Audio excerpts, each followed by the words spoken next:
Hi everyone, my name's Rona. I'm from the Friends of Saughton Park, and today we're going to show you how to make a Christmas wreath. We normally have a Christmas event at Saughton Park and people enjoy really making wreaths, and we cut loads of foliage from around the park in the Water Wreath. But we're going to show you how to do it yourself now, and you can, if you live near Saughton Park, I'm sure you can maybe have a look for some things to actually put in your wreath. So I'm going to show you how to make one at home. There's lots of things that you can use for the base. So if you're lucky enough to have a willow wreath, but anything relatively circular is fine. The other thing you can do is cut some bendy stems from trees, and you could use them as well to pad it out, for example, or to make it itself. And what you just do to make a nice, thick, good-sized wreath is just keep winding things around it. The simplest way, you can buy foam as well. The simplest way is to actually use a metal coat hanger. You don't need to make it into a circle, you just need to make it roughly into a diamond, and it will become circular when you build on it over time. So the easiest way is with a metal coat hanger, and you just lay it on a table and use that to build up your base. You will need something to attach foliage to. You can either use, for example, some wire, like garden wire, or you can use string or ribbon. Green's quite good because it's quite easy to then hide it. You don't need it quite yet, but just in terms of having materials available, as well as lots of foliage, different colours, lots of bendy things, green, maybe things with berries. You need to have some wire. I normally use, what's that, about 6 inches worth of wire cut. You can use snips to cut, or sometimes I cut would cut okay with scissors, or even with a knife. I normally use 8 pieces for one wreath, but obviously you can use twine as well. And we don't need that quite yet. So the start is just to build up the thickness of the base. Ivy is very good for that because it's bendy and gives lots of padding. You can just lay it on and perhaps wind it around. And it doesn't have to be neat at all at this stage. I usually start from the bottom and then just do a couple of bits. And all you're really doing at this point is just building up a base. Probably try and use the thickest bits that you have. You can cut extra off, you can wind it and tie it all in, because that'll give it some stability and rigidity later.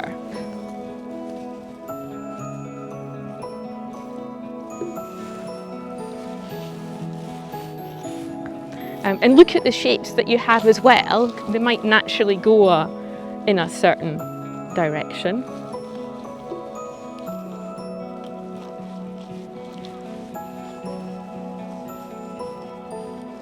So I would just like to say that when you are, collecting foliage and things to put on your wreath, don't take too much of something. Take a little bit so you're not, taking too much of a plant. So think of it as a little bit of pruning off the plant.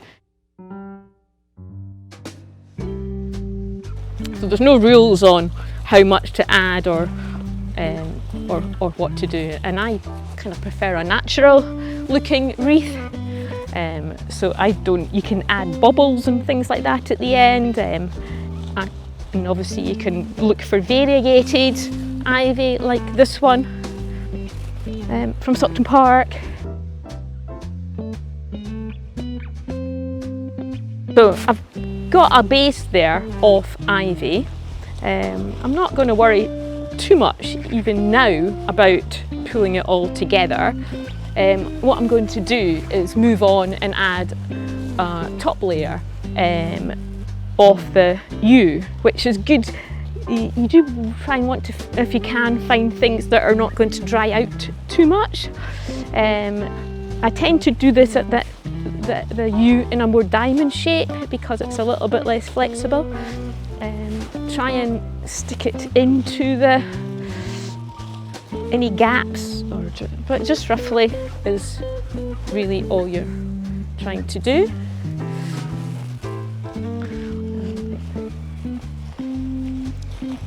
And then maybe round about the middle.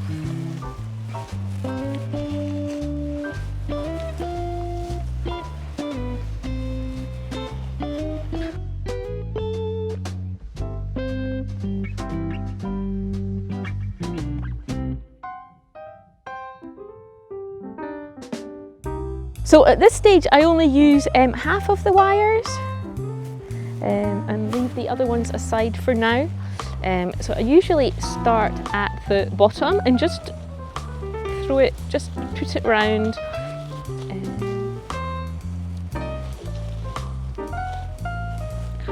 And bring the wires together and just do like a, to be honest, just one or two twists. You want to actually keep the wire, these points loose because you can use them later. And then one at the left side.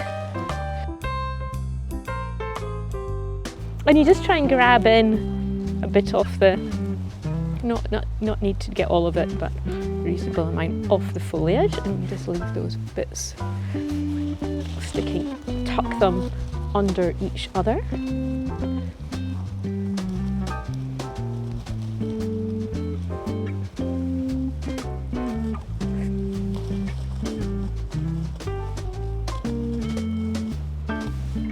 It's always a good idea as well at this stage is to start holding it up, and you get an idea how it's coming along, and if you feel you want to have, for example, more foliage of one kind on one side, or if you want to have it even, you can give yourself, an idea of how you might want it to look when it's finished. Okay. So I also like to turn it over, and you'll have lots of bits there as well, which is just a good way of pulling it together. And you're not necessarily needing to bend them around the wire at this point. It can often be easier just to be bending around around each other.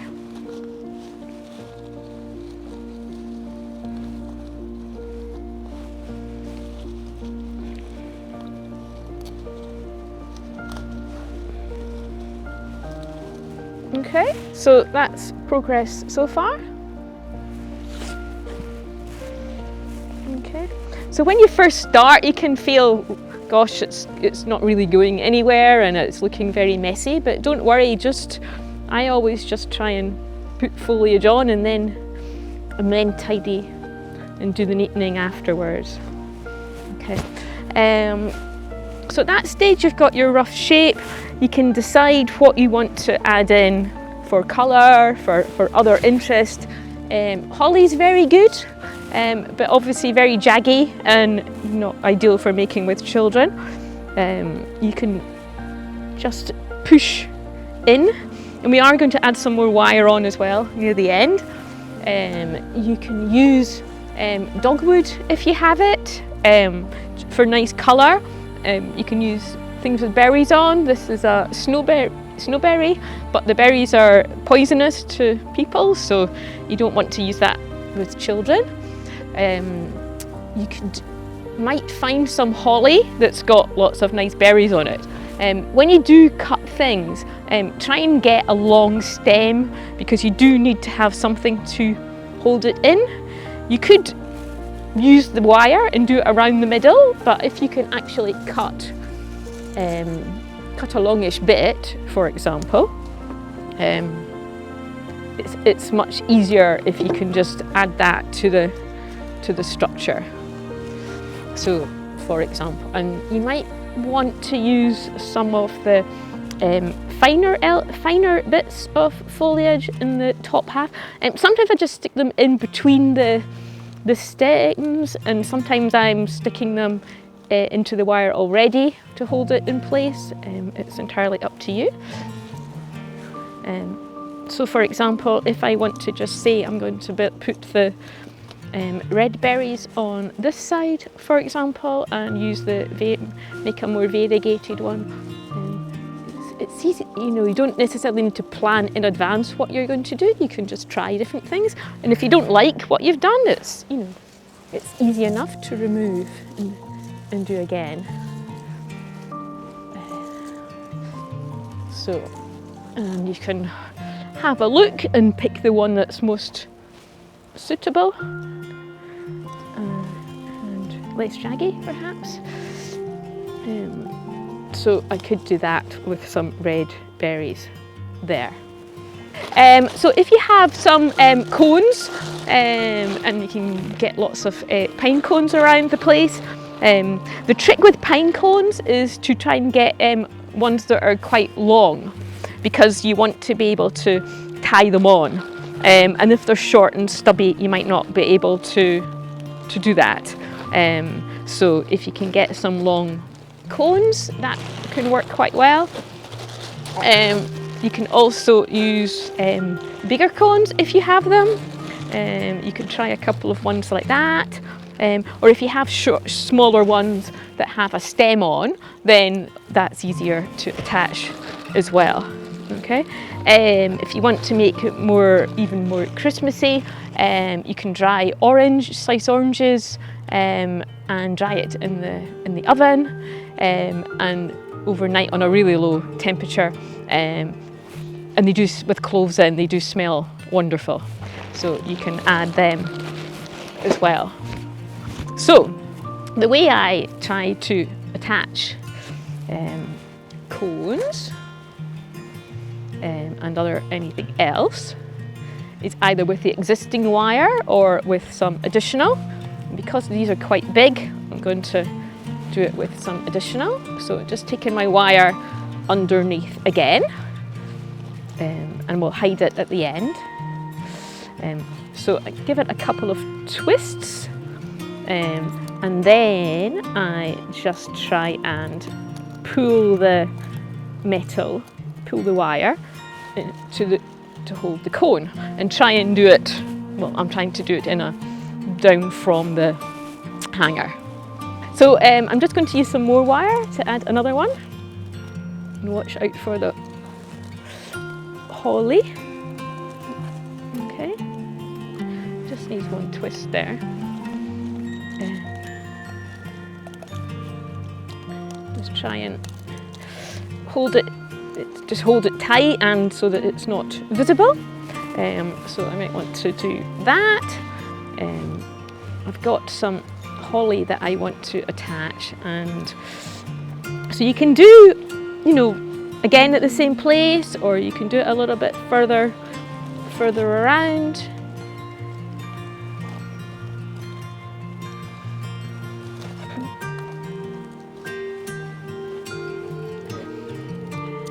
And you can add a couple of cones.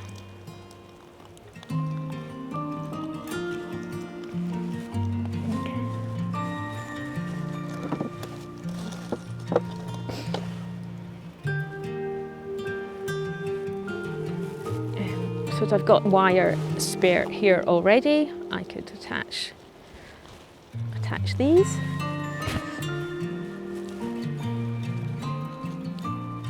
So it's quite nice to go on a walk around your local neighbourhood or parks and just look for inspiration or things that you could collect. It would be good to have. You often want to maybe just try and cover up a little bit. You can use just simply, for example, just use the existing wire.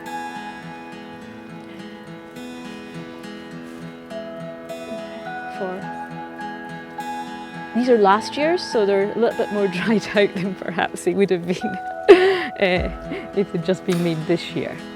Okay, so I'm just getting an idea of how it's coming along, and just to see whether there's much more that I want to change.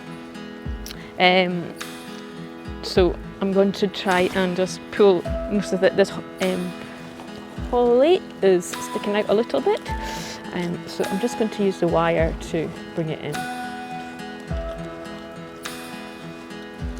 I can find it.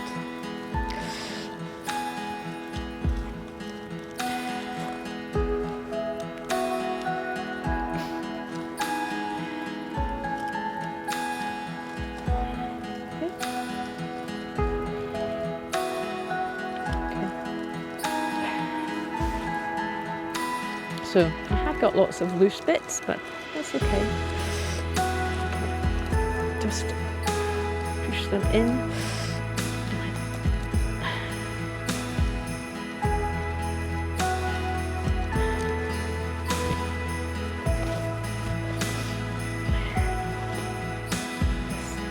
Might do one round about here as well.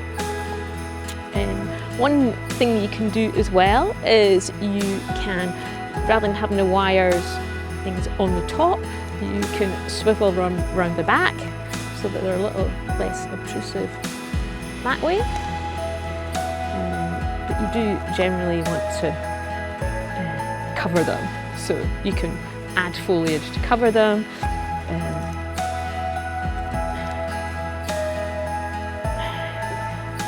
I think at this stage I might want to cut some bits off out the middle, which again is optional.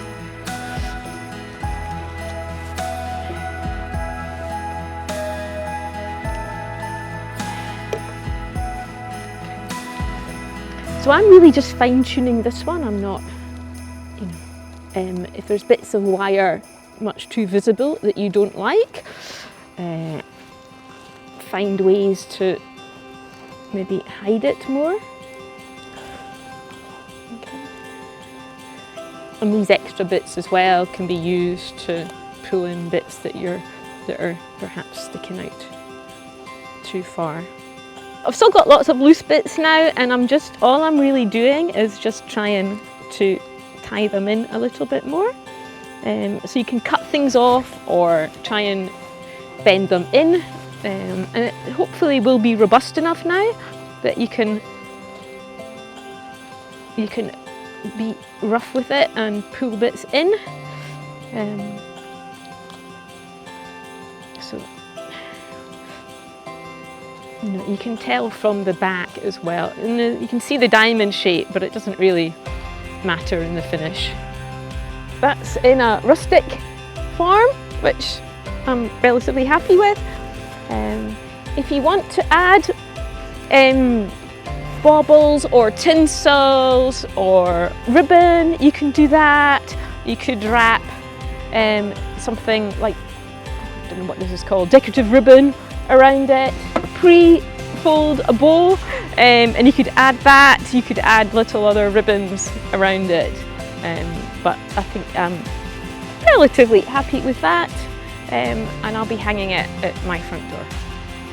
Thank you everyone. I do hope you'll make one, and you'd be very welcome to join the Friends of Saughton Park. Have a look at our website, which is friendsofsaughtonpark.org. We've got a Gmail, friendsofsaughtonpark@gmail.com, and we'd really like you to see what you've made, to see your wreaths. So if you put them on Facebook, that would be fantastic, which is just Friends of Saughton Park on Facebook. So I really hope we can get to see your what you've made. If you'd like to join the Friends of Saughton Park, it's £2 for lifetime family membership. So we'd love to have you join us. We have events as often as we can in the park when we're allowed, and we have different groups you can get involved in: history, visit garden, orchard, litter picking, knit and natter. So there's lots of things that we like to do and get involved with the local community. So we hope to see you in the park soon. Have a good Christmas. Thank you.